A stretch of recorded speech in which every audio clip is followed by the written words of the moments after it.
welcome back to another episode of Kicking Back, where today we are joined by the lovely cast of I Don't Know What Else to Say. So today we have James, who will be playing Jeremy. We have Ellie and Luke from the cast of Burgard, who will be playing Claire and Daniel. We have Brandon from the cast of I'm Thinking of Getting a Tattoo, who will be playing Callum. And we have Jazz from the cast of A Place Only We Know, who will be playing Alex. And we are also joined by writer-producer Ollie and Emma, the director, from the Kickback team. So to start off today, I just thought we could kind of like go around. You could tell us a little bit each, like about your characters and kind of like a little bit about the piece that you're going to be in without being too spoilery. Whoever would like to start? Roll up. All right, I guess I might as well go first because Jeremy's he's a bit different to the other characters because he doesn't have a scene with anyone else. He's sort of at the center of everything. So we don't sort of go that much into his character or his backstory, but behind the scenes, we've put a lot of work into sort of creating a lot of character for him so that he's not just standing there making the food. He sort of interacts with each of the characters differently. We thought about sort of how long has he known each of them? How long has he been working at Mindy's, the food truck? Why is it called that? What's the sort of backstory behind him? And we find out he's divorced. So we've got some interesting thoughts there. Jeremy's been a lot of fun to work on, just sort of coming up with given circumstances and backstory and figuring out just sort of how he's going to interact with everybody else. Amazing. I'll go next. Sorry, apologies. After you. Thank you. So I play Daniel in Burgard, and I am in a relationship with Ellie's character, Claire, and I've invited Claire to the burger stand one day for a meeting of sorts of certain importance, and throughout the course of the performance we see what the true dynamic of their relationship and kind of question why they're meeting in such circumstance. Such a diplomatic way of putting it. Yeah. No, because I can't give too much away. Do you know what I mean? That's spoilers. So I play Callum in I'm Thinking Getting a Tattoo. He's been an interesting character to play. I don't think it gives much away to say that he's not someone who most people really take much of a liking to. He's not overtly a terrible human being, but it's I think that's perhaps a low bar. So in I think in Getting a Tattoo, he's been invited to Mindy's alongside his work colleague and I won't mention what the rest of their relationship is like, 'cause it's not necessarily entirely clear. But he's been invited to Mindy's to meet his colleague's old friend who lives in the area. And I think Callum really represents the kind of the way that his colleague has changed for better or for worse. And he's been an interesting character to play, because on the one hand, I'd like to think he's nothing like me at all, and there are some dark moments when I think, man, am I just like this guy? I'm not. Fingers crossed. I guess, yeah, that leaves me. Hi, I'm Jazz. I play Alex in A Place Only We Know. It's a very interesting piece. Starting off after a funeral, so exciting stuff. But it's a very interesting piece in the way it sort of flows. It's a bit of tension about some unresolved issues in the past that get brought up, and it's a very sort of interesting look at this friendship that might have been more than that has not really happened for a while, and then is now, who knows what's going on. But yeah, it's a very, very I love that piece. It's very fun to perform, and it's very interesting. I think it's a very interesting look at what a friendship can turn into when money and fame and, you know, people don't talk to each other for a long time. It's a very sort of interesting look at that. So yes. Mhm.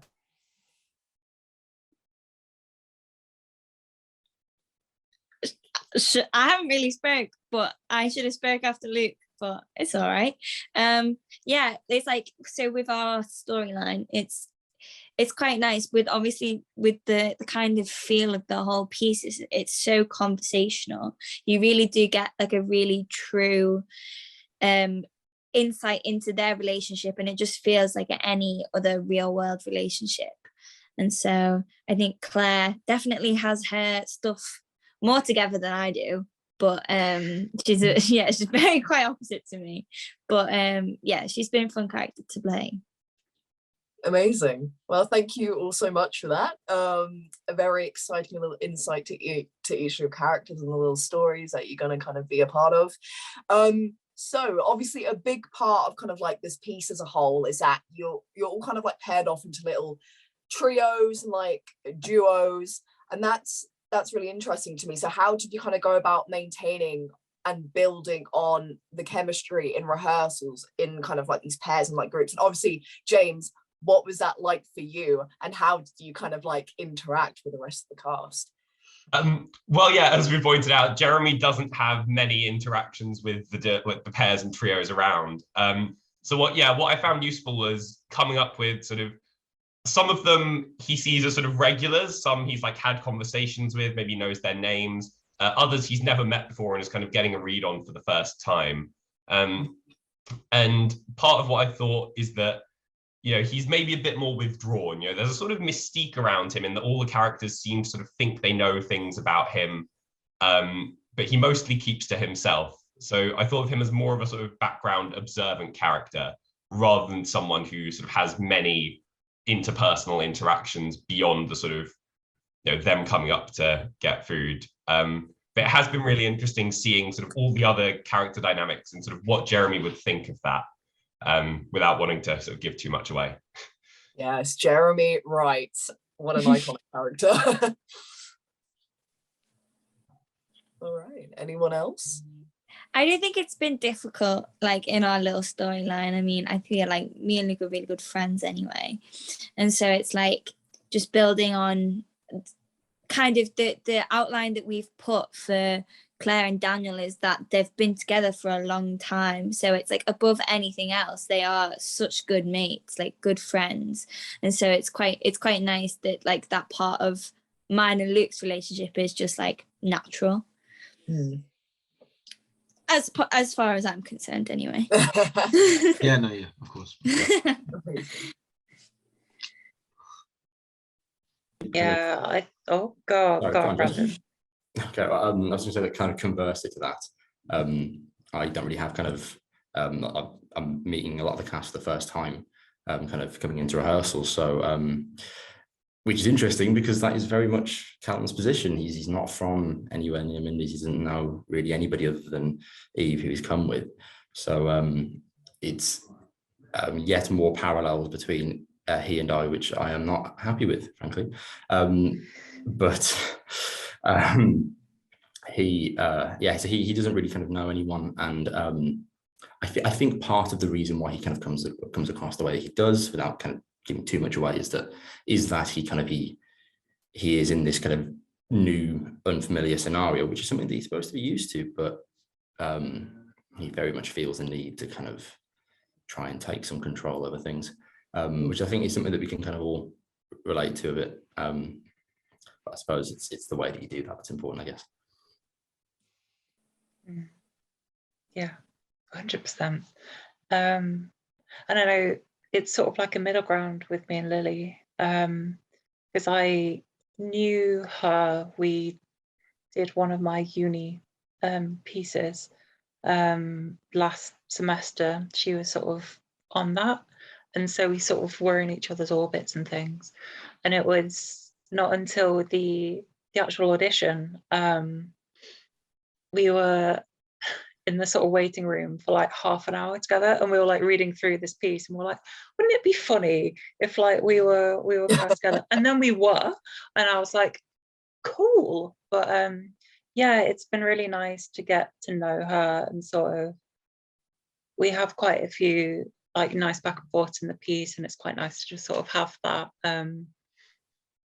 Yeah, I don't know what it is. It's quite a mysterious sort of relationship these two characters have. But yeah, we sort of have that in us, which is really nice. And now I've got a new friend from the show. So yeah, thanks guys. That's really appreciated. That's what we like to hear. That's so wholesome. So yeah, kind of like building off of that, I guess, kind of we've seen a bit of kind of like what you guys have been up to in rehearsals through Kickback Confidential, kind of going behind the scenes, where of course you had like hot seating, for example. So my next question was kind of what has been your favorite exercise that you've done in regards to kind of character building within rehearsals? And you can answer this to Emma, of course, and Ollie if you'd like, because obviously you sat in on a couple of rehearsals. Yeah, so like what's been your favorite and like most beneficial kind of exercise you've done in rehearsals? Honestly, the last rehearsal we did was outside, and obviously the piece is going to be set outside and stuff like that, and we kind of improvised around like within our characters, but as a group more. And that exercise I found has probably been my favorite part of the process. It was really nice. It was like, it felt really natural. Like it felt like, because everyone's been working on their characters now for quite a while, so it's like it didn't feel hard. It was really nice. And then obviously like with it being outside, you had to like combat the noises that were going on around you and stuff like that. But yeah, it felt really good. I really enjoyed it. I think probably the most fun I've had in rehearsal. Sorry, I keep doing that. I don't know why this keeps happening. I think the most fun I had in rehearsal probably was, and I don't think anybody else was there. It was one of our kind of intensives in thinking Getting a Tattoo. We did like a noir version of. Okay, tell me more about that. It was odd. It was a lot of fun. We turned the lights off, and it was like I think it was someone's phone kind of flashed like kind of in the middle of the three of us, and if I'm remembering rightly, Mia, who plays Eve, she was playing this kind of femme fatale, kind of with like one of those long cigarette type characters. I was going for and perhaps missing the mark on like a 20s era kind of New York like private detective type vibe. Once again, there is video of this, and I might end up in Kickback Confidential, and I'm going to apologize in advance for my accent. And then Jo, she was I think she was going for like a period kind of like Lady of the Manor type accent. I mean, I really don't know at this point. It all kind of got lost, but it was a lot of fun to just kind of step outside of what we've been doing over and over again, and kind of because I think it's really easy to just kind of grind your gears on the same kind of like types of deliveries and thought processes. So we just kind of did something that was very different. It was a lot of fun, and then a bit of new perspective on some of the lines that we were doing. It was a great idea. Amazing. So I'm not gonna like go to watch the piece and you guys are all gonna like break out in these different accents, are you? Because that will be a surprise for sure. In a similar way, I remember when me and Ellie were doing the Burger rehearsal, Emma got us to kind of, like Brandon said, sort of look at the piece from a different way, and they said like do it like it's a western, like a spaghetti western. So we had to pretend to like we were like sitting down at a bar and like doing the conversation like we were cowboys, and or the other one was do it like a 90s sitcom.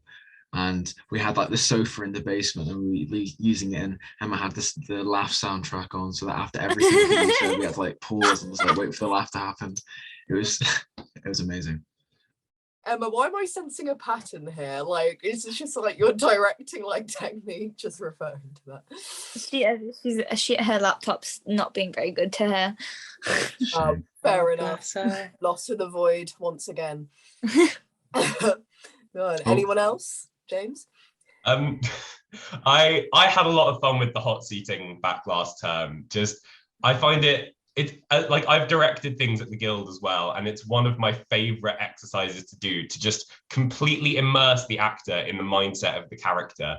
You know, you're letting, rather than sort of thinking about things in intense detail, getting sort of bogged down in the minutiae and overanalyzing things, you're just going completely with your gut, you're following your instincts, saying, you know, I feel like this is what my character orders as a takeaway. You know, this is my character's relationship with their parents. This is my character's like favorite pet they've ever had. And you can get to some real like insightful depths of the character through what seems to be the most irrelevant of means. And yeah, it was just a lot of fun watching parts of my hot seating back on Kickback Confidential and just like seeing the process and the point I've got to now, where I've sort of just come up with such a sort of intricate backstory for Jeremy through this series of questions, some of which were like deeply relevant and some of which seemed to have nothing to do with it on the surface, but were just construction of the character in process. I really love that. Amazing. Just building off that, I'm still pretty sure that one of my favorite things about this entire process is with that hot seating with James in character, and we're talking about Jeremy's Dead's relationship with his wife. And there was a quote, I'm not paraphrasing here, but it was on the line of like, Jeremy, were you and your wife in love? And I think James, he says something like, can you really be in love if they don't love you back? Oh, like tell me why I was so invested. It was just the most gut-wrenching thing. Oh, low blow. Yeah, the shots of Emma's reactions to those are just... Yeah, in our improvisation, it was like any time that like in the last rehearsal that Mindy would get brought up, all of us were like, oh my god, because Jeremy's face was just like, yeah, she's not here, she's at a prior engagement, and we were like, okay. Got a prior commitment. Incredible. Well, kind of like building off of that then, Ollie, obviously you sat in on quite a few rehearsals. What was it like as a writer, kind of like watching your characters come to life? Because obviously you've written I'm thinking of getting a tattoo, so what was that like for you? And also Emma, if you're there and not lost in the void, what's it been like sitting in on rehearsals and watching everything come to life? If she's there. Yeah, it's been really cool. I've been lucky enough to, you know, this is my first time, but that obviously we had the double bill.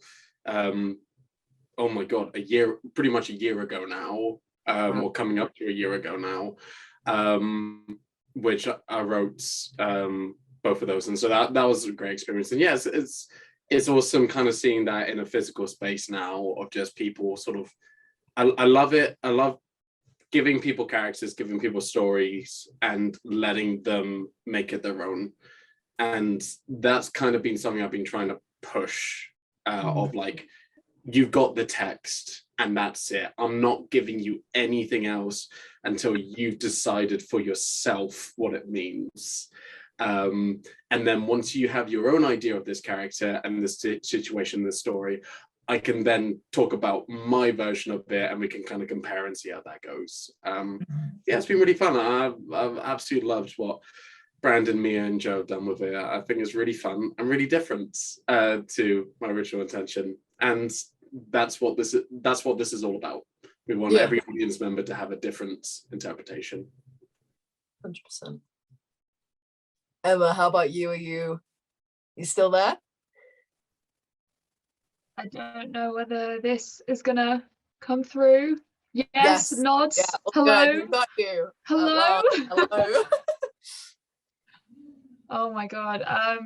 Yeah, I think from my perspective, in terms of being in rehearsals, it's getting to a place where, because these guys have to do the same 15 minutes like over and over and over again, it's trying to find the moments of play and the moments of like lightness and like new colors and stuff in each rehearsal, with being like a well-rehearsed piece.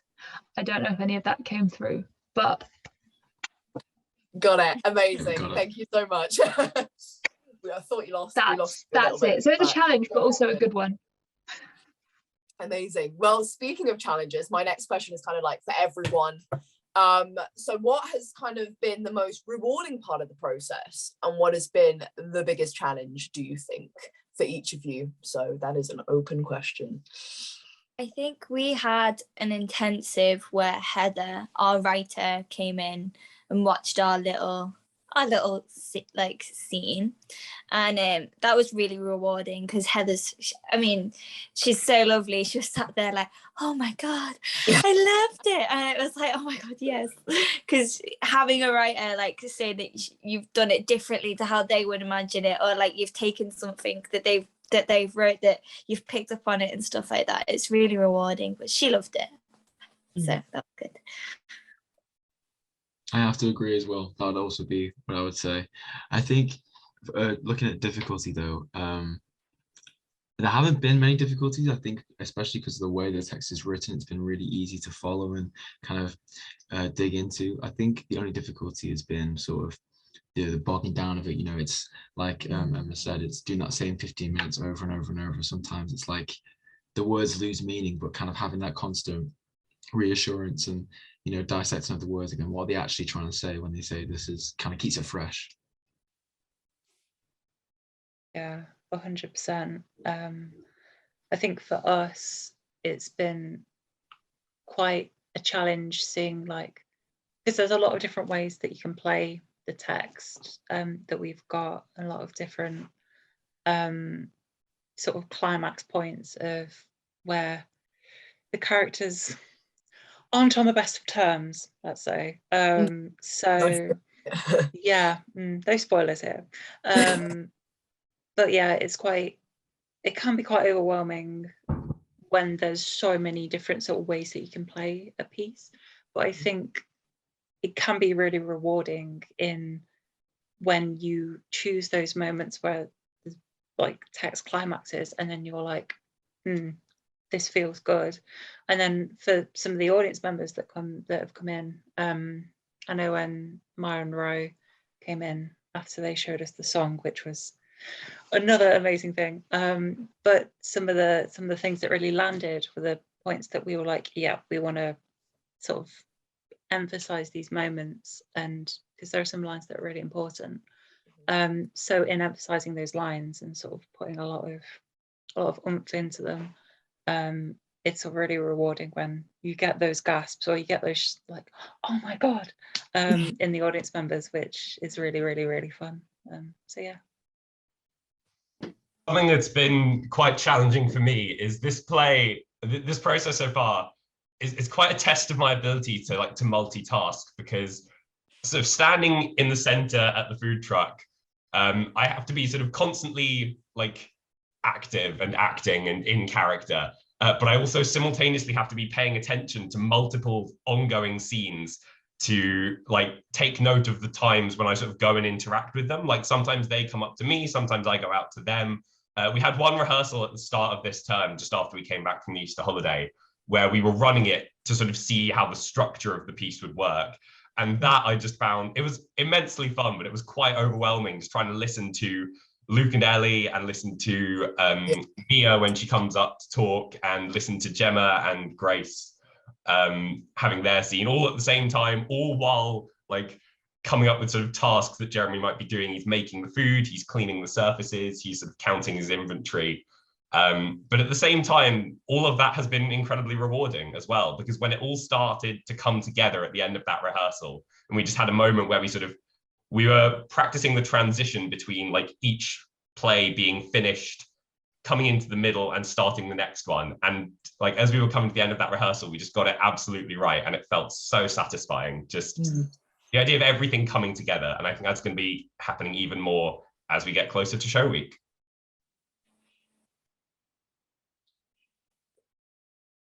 I think one of the things that has been one of the most rewarding for me is we really, well, actually it's interesting. It's the same answer for both what has been rewarding and a challenge, I suppose. So quite early on in the rehearsal process, Emma kind of took us all through like a guided meditation type thing. We would try to like find within our own kind of memories where like, kind of like source material for our own characters, in our own kind of personalities. And it's really interesting because there's a lot about Callum that I can relate to, which I don't necessarily like. And so it can be a bit of a challenge kind of to think like, yeah, so we do actually have some things in common, and maybe yeah, like, and you lead to like a lot of kind of introspection and kind of reflection, like, is it a good thing? He's not evil, he's no kind of, he's not like an antagonist necessarily. He's just kind of in this particular scenario, he doesn't come off very well. So I think it's been really rewarding to kind of to be given the opportunity to kind of to have that introspection and to see, where I can kind of, I hate to be kind of sappy, but grow as a person. But then on the other hand, to also see, well, at least I'm not like him. Like, sometimes I worry, am I a good person? Do I do the right thing? Well, I mean, at least I'm not always like this guy, and that has been rewarding as well. Amazing. How about you guys, Ollie, Emma? Ooh, oof. Yeah, well, it's, we have, throughout this process, I mean, ever since we casted everyone, we've had like so much faith into all the performers. Luckily, pretty much almost everyone here, we've had some sort of experience working with them before, and so we knew it was a very trustworthy team, a very reliable team. And there's also an element with the fact that these are 15-minute stories, so they're not, in terms of length, the most challenging thing in the world.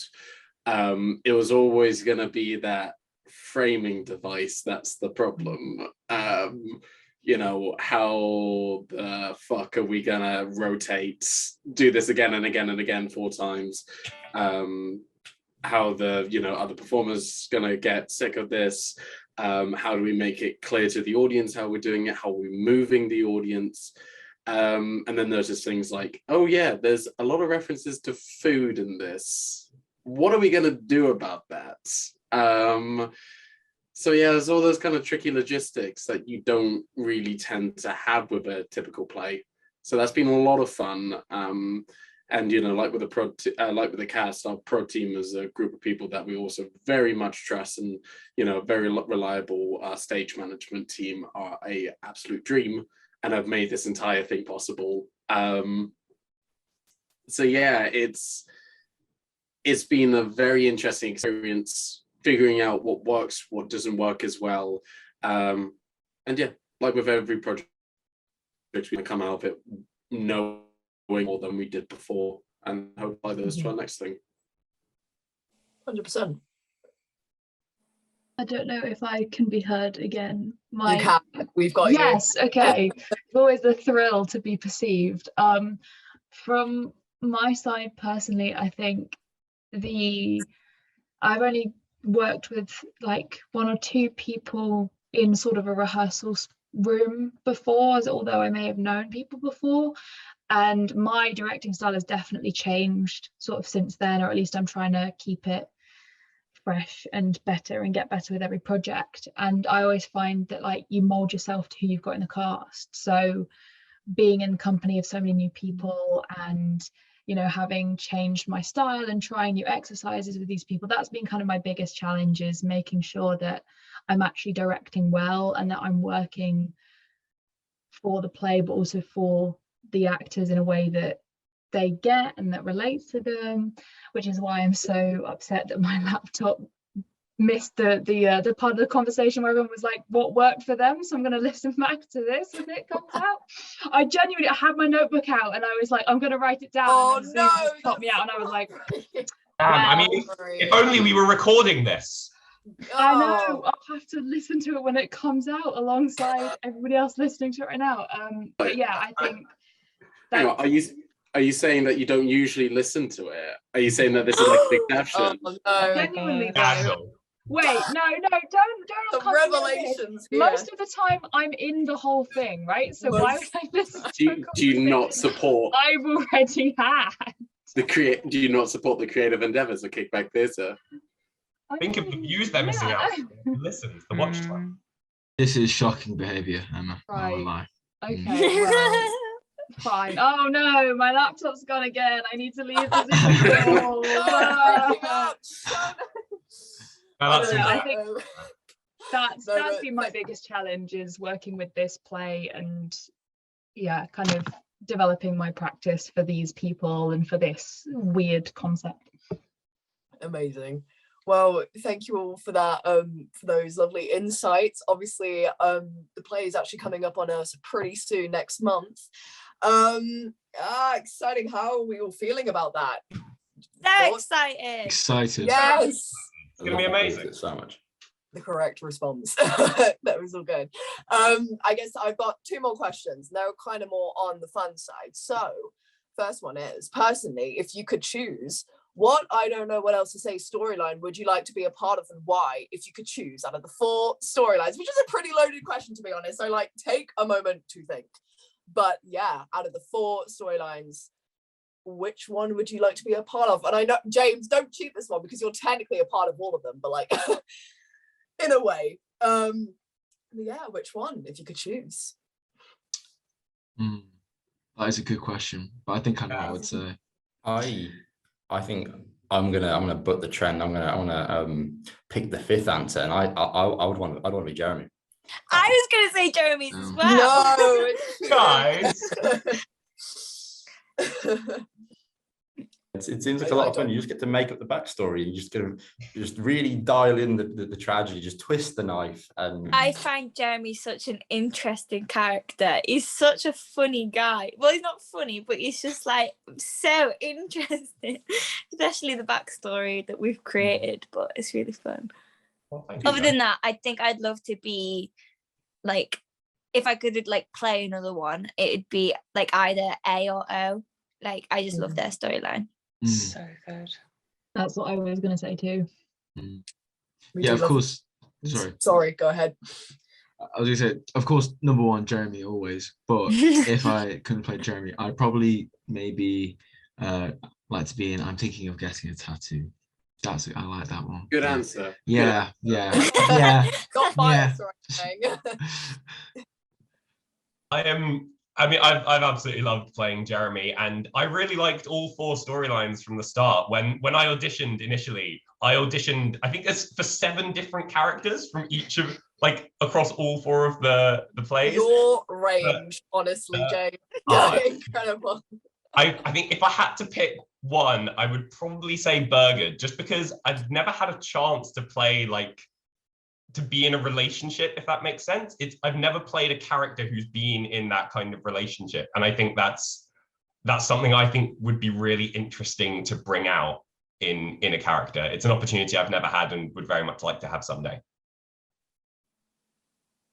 I mean, yeah, aside from the kind of cop-out answer of Jeremy, I'm probably with James in this one. I probably want to do. I think Daniel. I think it's. I mean, yeah, it's a really kind of. It's such a difficult kind of like situation that he's in. Once again, like I'm going to leave it at that. I'm not going to give anything away, but yeah, it's probably the one. I'm pretty sure I did audition for it. And yeah, I think it's really kind of interesting. Like, Luke does a great job, of course. But yeah, I think that'd be the one I'd go for if I couldn't have Jeremy. Wait, you wanted to be Daniel? I was thinking Claire. Okay, sure. Yeah. Oh my god! First second. We can just change it now. James is Claire. Brandon. I'll be Jeremy. That's fine. I'll be. We got time. We have time. Got time. Yeah. 100%. Yeah, I guess similar. I don't know. They're all really good. You can't choose. They're all together in one amazing show. So if choosing actually goes against the show, I feel so. I actually can't choose. So I'm sorry. But yeah, sorry. That was such a political answer. Yeah, of course. Making all of us look bad. Like, we all say what we choose. They're like, actually choosing is against the show. It's like, it's true. I'll just wait till the end just to expose you all. Just before the show. And so yeah. Do this to us. We'll have some like audience feedback cards going on. Which was your favorite story? How about you, Ollie and Emma? Oh god, that's difficult. I mean, I was lucky enough to be pretty much in this process from the very, very, very beginning. Well, the original idea was something that I kind of pitched to Kickback. And then so like there's a little bit of this where it's like, oh, this is kind of my baby a bit. And then we had about 3 months of writers' meetings where we really started to develop all the kind of key parts and turn it into what it is now. And so I've gotten to see how all these storylines have developed since the beginning, which is really interesting because they've all had very different paths. I think I love Birgit. I don't know if I'd want to perform. I don't know if I could perform in it.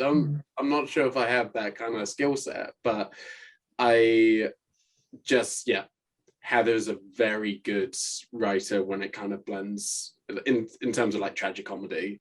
Birgit is a very gut-wrenching story, but also such a funny one. Yeah. I'm sensing a pattern here with Birgit being the fan favorite. What's going on here, guys? They're all amazing. They're all excellent. No, you're right. Yeah, it's true. Emma, what about you? Well, I mean, I guess kind of I'm coming to it from the perspective of basically it's whatever rehearsal I'm in is like my favorite one. There are no cast favorites, not at all. I have to say that. But I think in each play I've sort of found something of myself within sort of the themes and of the characters and stuff, which has been really great because the rehearsal has been like group therapy as well as actually making a play. But I just love the I'm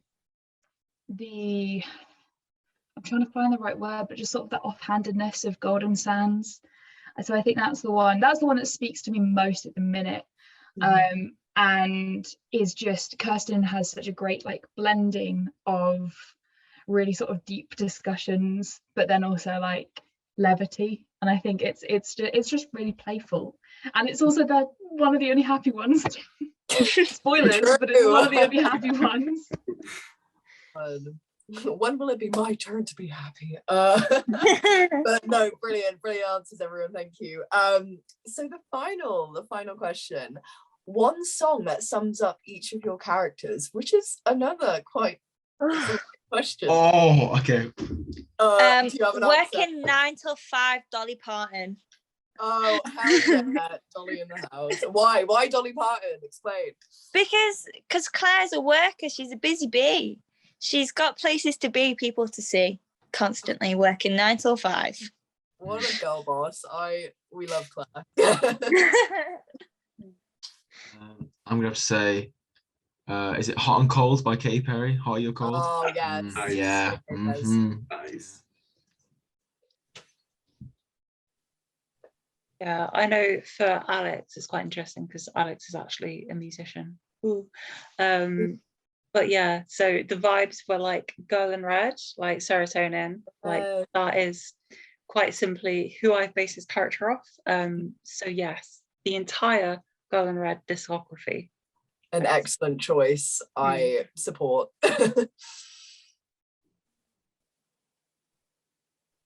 Sounds really interesting because so right at the start of the process we tried to like we all did like playlists and stuff, and he's not a very musical person, so it's quite difficult to kind of associate a song with him. But what I think of in terms of music when I think of him is something like it's going to sound really odd, but something like LMFAO or some like kind of like early 2000s kind of pop, like very kind of shallow, and there's not a lot else to it other than what is like in your face and on the surface.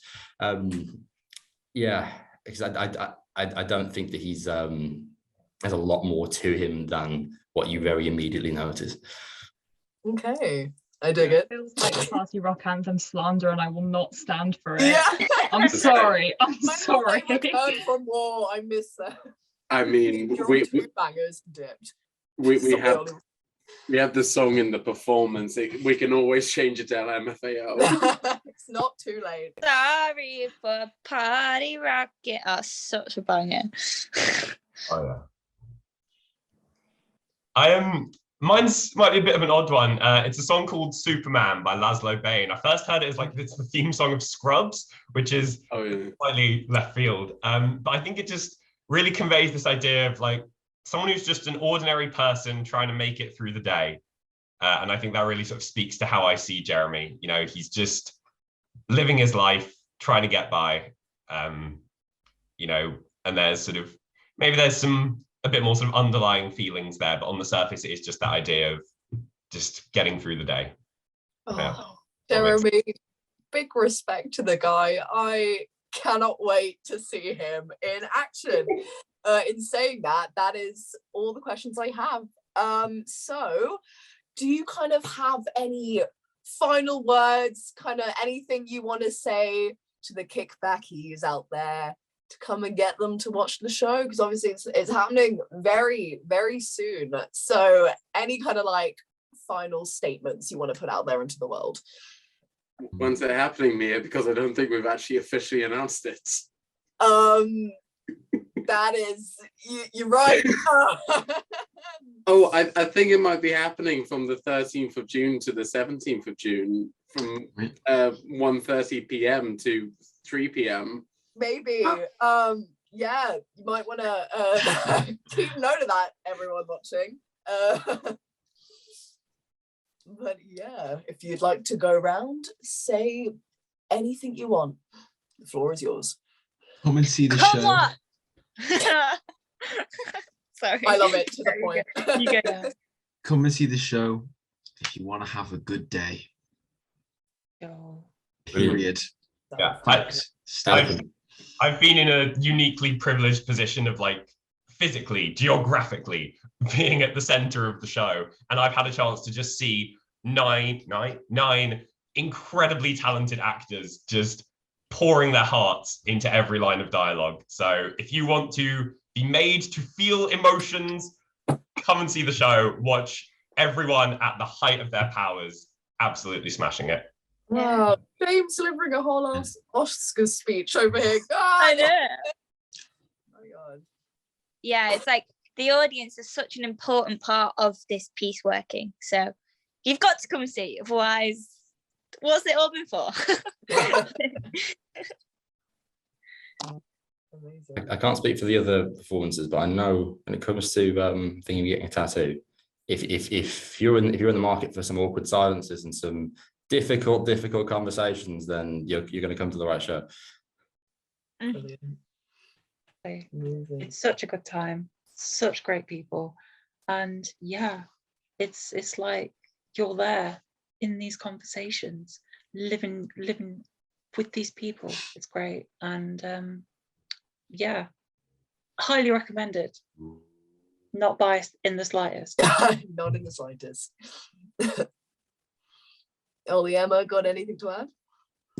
Yeah, guess it's all right. You know, Like, you know, person for once as well, so come be part of Kickback history, I guess. I mean, Kickback history. Oh wow, it's our first live show, mate. We've got to gas up. It's yeah. So I think, well, we can add it to our other digital projects, Kickback history, and it's just, I don't fucking know. But it doesn't have that doesn't have that alliteration, so it can't be an official Kickback project. Yeah, sorry, that's the alliteration or else. Yeah. But all right, thank you so much, everyone, for having a chat with me. It's been great to kind of talk to you all about the process, the characters, and the play as a whole. Yeah, it will be happening very soon, and there will be official information on the social medias very soon. So keep an eye out for that. But yeah, apart from that, I hope you all have a great rest of the day. And yeah, thanks for chatting. Thank you. Thank you. Bye. Bye.